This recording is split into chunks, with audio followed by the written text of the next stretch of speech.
Hi all, this is Rob Koblenz. I thought I would share with you how I'm using pads within Ableton to help just give some additional backing when I play, whether I'm playing by myself with an acoustic guitar or even with a full band.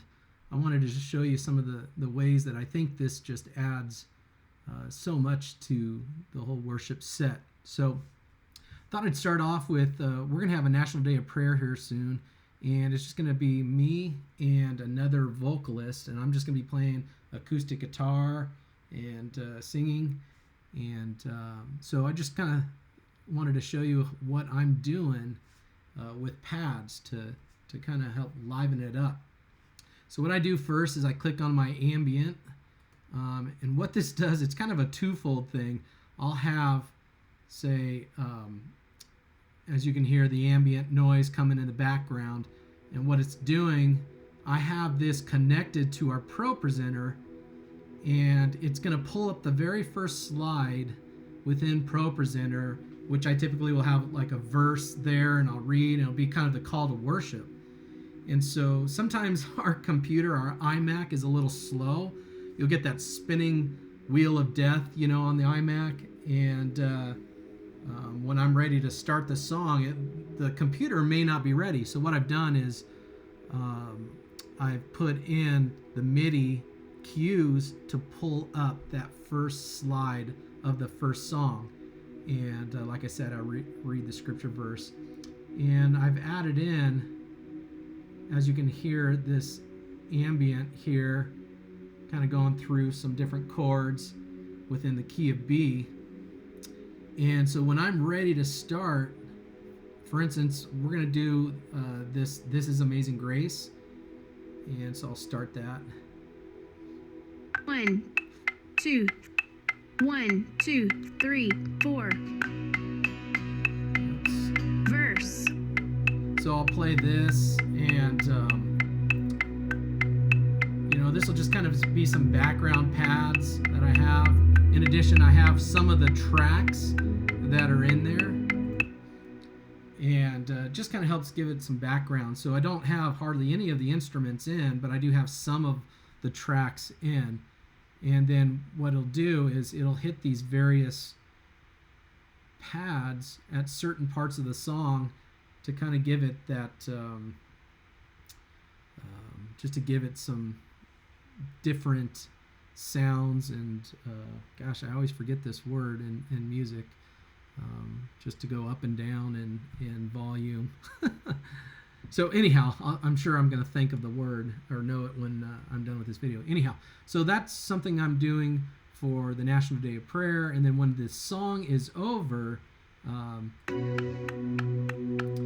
ends with a pad, and then I keep it playing through the transitions. Let me get this out of the way so you can see. So you can see this pad right here. Actually, you can't see that.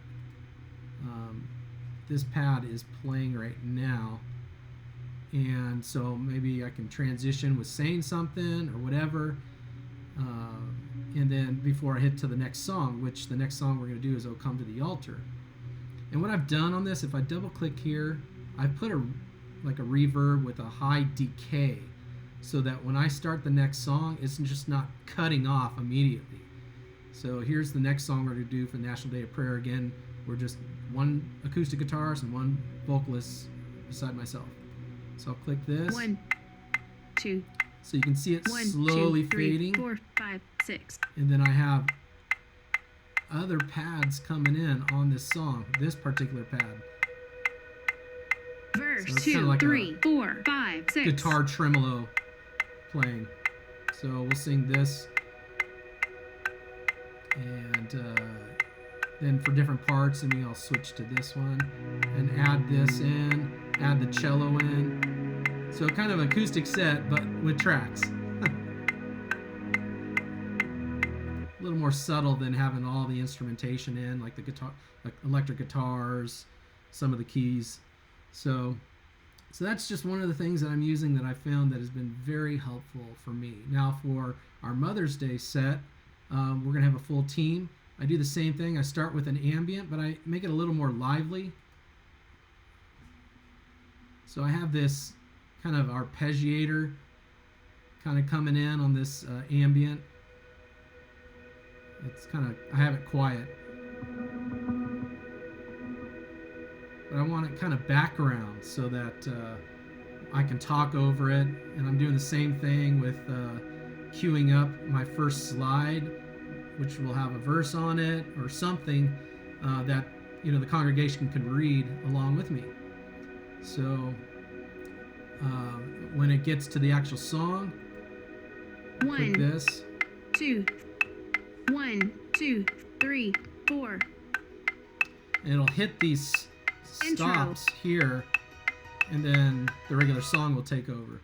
And we'll take out whatever instruments we need or don't need, and keep in the ones we do. And what's great about having it set up in this way, this session view, is I can just easily, if I don't want the piano in this port, I just deactivate it,